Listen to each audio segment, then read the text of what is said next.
Assalomu alaykum qadrli yurtdoshlar. Mana bugungi avtomobilimizga eng full variantda zapchaslar o'rnatib berdik.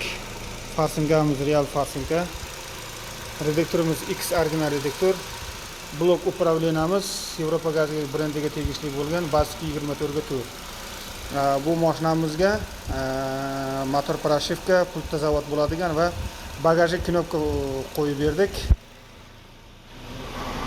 Bagajli qismiga keladigan bo'lsak, 90 talik gaz balon o'rnatib berdik. Vikor balonlari bilan buni ko'rishingiz mumkin. Hamma tomoni rezinkaga o'tkazilgan. Kimga shunday xizmatlar kerak bo'ladigan bo'lsa, pastda raqam qoldirdik. Xo'p, bizning manzil Makon avtosaloni ro'qbarasida, Sof metan yonida Yevropa gaz shu ustaxonada o'rnatib beramiz. Kimga shunday xizmatlar kerak bo'ladigan bo'lsa, ekranda raqamlar qoldirdik. Bemalol aloqaga chiqishlaringiz mumkin.